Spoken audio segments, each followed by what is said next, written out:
Hola, Violeta. Hola, Luca. Y hola, Emma. Aunque Emma no escucha estos cuentos de Canterville porque es muy chiquita todavía para esto. Pero bueno, yo la saludo como la saludo a todos. Habíamos quedado yo había dicho capítulo 2, la primera parte, no, era el capítulo 3. Así que ahora viene la segunda parte del capítulo 3. Durante varios días, ¿se acuerdan que se había caído, no? El fantasma con la armadura, que se había lastimado las rodillas.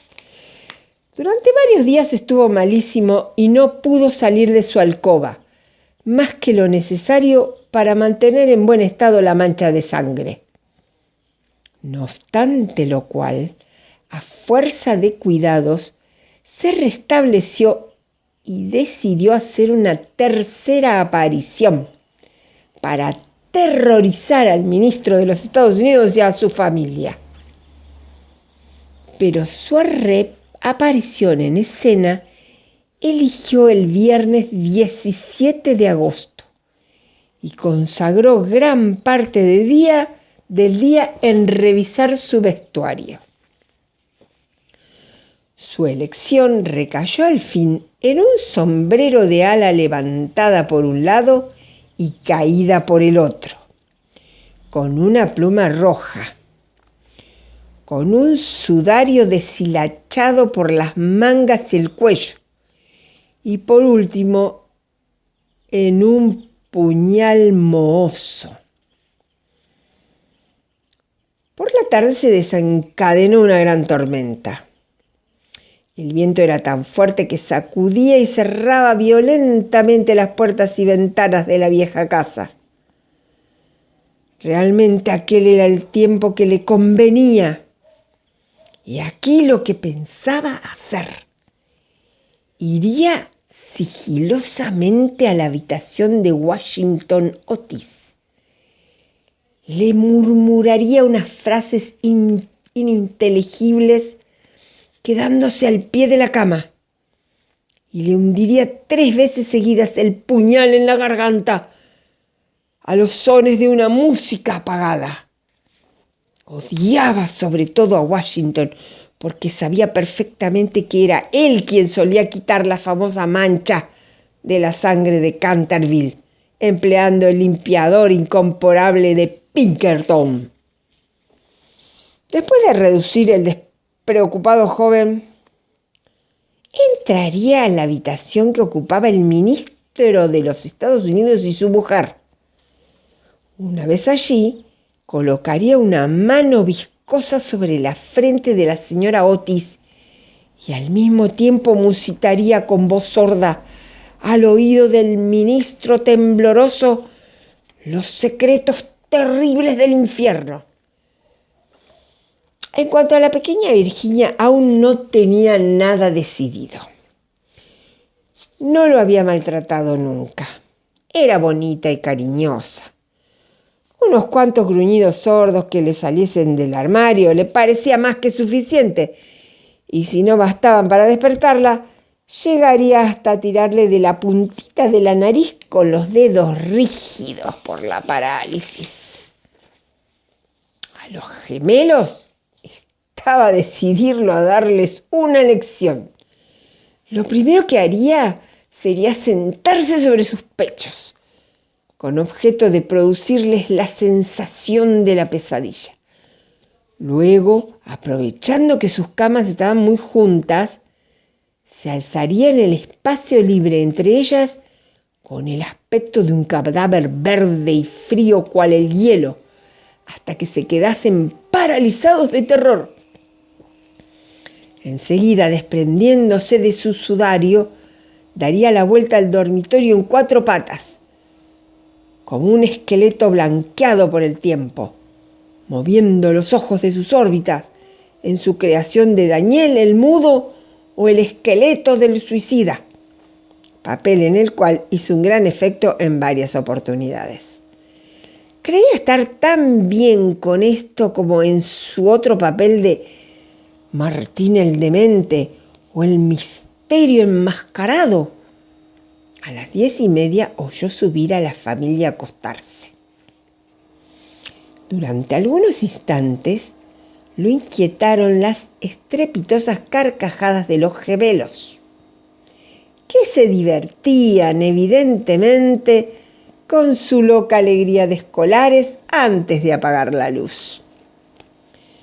Pero a las 11:15 todo quedó otra vez en silencio, y cuando sonaron las 12 se puso en camino. La lechuza chocaba contra los cristales de la ventana. El cuervo graznaba en el hueco de un tejo centenario y el viento ululaba, vagando alrededor de la casa como un alma en pena. Pero la familia Otis dormía, sin sospechar lo que les esperaba. Oía con toda claridad los ronquidos regulares del ministro de los Estados Unidos, que dominaban el ruido de la lluvia y de la tormenta. Se deslizó sigilosamente a través del estuco. Una sonrisa perversa se dibujaba sobre su boca cruel y arrugada, y la luna escondió su rostro tras una nube cuando pasó delante de la gran ventana ojival, sobre la que estaban representadas en azul y oro sus propias armas y las de su esposa asesinada. Seguía andando siempre, deslizándose cual una sombra funesta que parecía hacer retroceder de espanto a las mismas tinieblas a su paso. En un momento dado, le pareció oír que alguien lo llamaba. Se detuvo, pero era tan solo un perro que ladraba en la estancia vecina. Continuó su marcha, refunfuñando extraños juramentos del siglo XVI y blandiendo en cuando el puñal enmohecido en el aire de la medianoche. Por fin llegó a la esquina del pasillo que conducía a la habitación del infortunado Washington.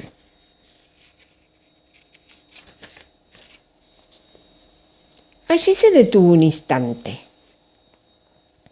El viento agitaba en torno de su cabeza sus largos mechones grises y ceñía en pliegues grotescos y fantásticos el horror indecible del fúnebre sudario.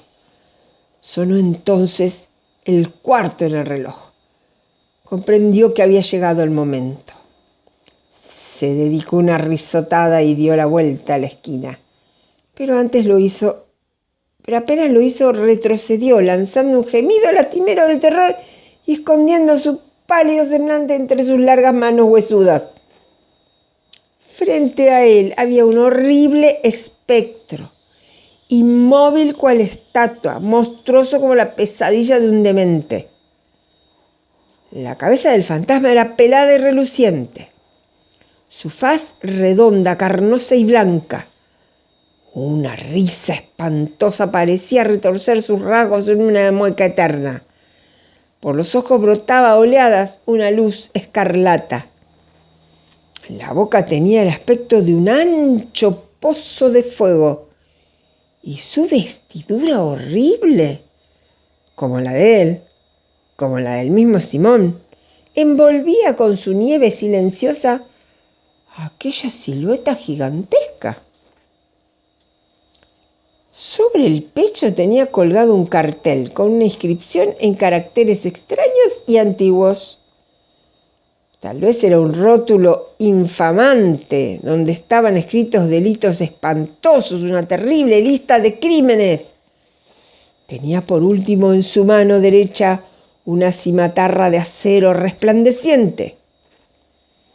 Como no había visto nunca espectros hasta aquel día, sintió un pánico terrible. Y después de lanzar rápidamente una segunda mirada sobre el monstruo atroz, regresó a su morada, enredándose en el sudario que lo cubría. Cruzó la galería corriendo y acabó por dejar el puñal enmohecido en las botas de montar del ministro, donde lo encontró el mayordomo al día siguiente. Bueno, queda poquito, así que trato de terminarlo en este video. Una vez refugiado en su retiro, se desplomó sobre su pequeño catre, tapándose la cabeza con las sábanas. Pero al cabo de un momento, el valor indomable de los antiguos Canterville se despertó en él y tomó la resolución de hablar al otro fantasma en cuanto amaneciese. Por consiguiente, no bien al alba plateó las colinas con su contacto, regresó al lugar en que había visto por primera vez al terrible fantasma. Pensaba que después de todo, 2 fantasmas valían más que uno, y que con ayuda de su nuevo amigo podría enfrentar victoriosamente a los gemelos. Pero cuando llegó al sitio, hallóse en presencia de un espectáculo horroroso. Algo le ocurría indudablemente al espectro, porque la luz había desaparecido por completo de sus órbitas. La cimatarra centelleante le había caído de su mano y estaba recostado sobre la pared en una actitud forzada e incómoda. Simón se precipitó hacia adelante y lo tomó en sus brazos, pero cuál no sería su terror viendo despegarse la cabeza y rodar por el suelo, mientras el cuerpo tomaba la posición supina, y notó que abrazaba una cortina blanca de lienzo grueso y que yacía a sus pies una escoba, un machete de cocina y una calabaza vacía. Sin poder entender aquella curiosa transformación, tomó con mano febril el cartel, leyendo a la claridad grisácea de la mañana estas palabras atroces. Esto decía el cartel: «He aquí el fantasma Otis, el único espíritu auténtico y verdadero. Desconfiad de las imitaciones. Todos los demás están falsificados». Y la entera verdad se le apareció como un relámpago. Había sido burlado, chasqueado, engañado. La expresión característica de los Canterville resurgió en sus ojos.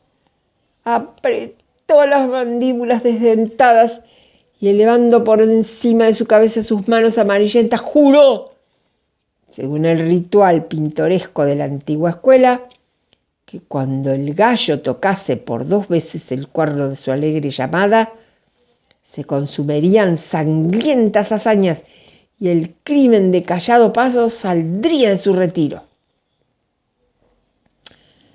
No había terminado de pronunciar este macabro juramento cuando de una alquería lejana de tejado de ladrillo rojo salió el canto de un gallo. Lanzó una larga risotada, lenta y amarga, y esperó. Esperó 1 hora y después otra. Pero por alguna razón misteriosa no volvió a cantar el gallo.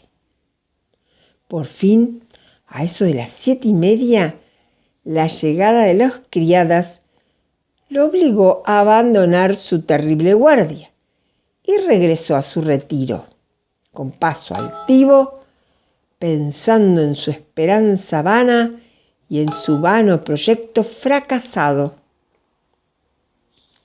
Una vez allí, consultó varios libros de caballería, cuya lectura lo atrapaba extraordinariamente, y pudo comprobar que el gallo cantó siempre 2 veces en cuantas ocasiones se recurrió a aquel juramento. «Que el diablo se lleve ese animal volátil», murmuró. «En otro tiempo hubiese caído sobre él con una buena lanza atravesándole el gañote y obligándolo a cantar otra vez para mí, aunque reventara. Y dicho esto, se retiró a su confortable caja de plomo y permaneció hasta la noche. Y así termina el capítulo 3.